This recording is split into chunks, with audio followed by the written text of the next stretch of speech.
بسم اللہ الرحمن الرحیم۔ اچھا، ابھی ہم سویل میں ہیں، جس کا پرانا نام اشبیلیہ ہے۔ یہ اسپین کا تاریخی شہر ہے۔ 712 عیسوی میں موسیٰ بن نصیر نے اس کو فتح کیا تھا، اور یہاں مسلمان آئے، عرب آئے۔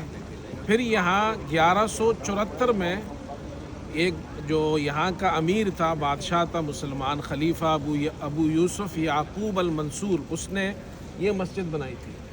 یہ یہاں کی جامع مسجد تھی، اور یہ بہت بڑی مسجد، 135 میٹر اس کی چوڑائی ہے، 131 میٹر اس کی لمبائی ہے۔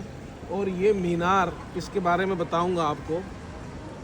یہ جو مینار ہے، یہ عجیب و غریب مینار، اس زمانے کا سب سے بڑا مینار، 97.5 میٹر، اور اس کے اندر کھڑکیاں ہیں خوبصورت، اور اندر ہوا اور روشنی کا بہترین انتظام ہے۔ سیڑھیاں نہیں ہیں اس مینار میں، اس میں راستہ بنایا گیا ہے۔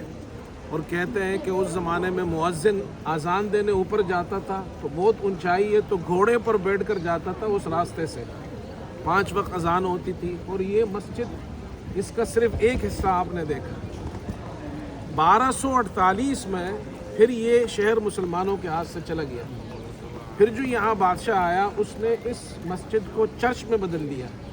تو یہ کیتھیڈرل چرچ ہے، اور دنیا کا کہتے ہیں کہ نمبر 4، سب سے چوتھا نمبر کا چرچ ہے یہ۔ اور یہ اس کا مینار ہے، اور وہ جو حصہ ہے چھوٹا سا، اس کے بارے میں کہتے ہیں کہ یہ اس زمانے کا مدرسہ ہے۔ یہ دیکھیں جی، سامنے اورنج مالٹے لگے ہوئے ہیں درختوں پر، یہاں کے درختوں پر، اور ادھر بھی مالٹے ہیں پیچھے۔ یہ ساری مارکیٹ میں دیکھیں مالٹے ہی مالٹے نظر آئیں گے۔ یہ فروٹ بہت زیادہ ہے یہاں پر۔ یہ ساری عمارتیں آگے پیچھے پرانی عمارتیں ہیں۔ یہ ہم شہر کے وسط میں کھڑے ہیں۔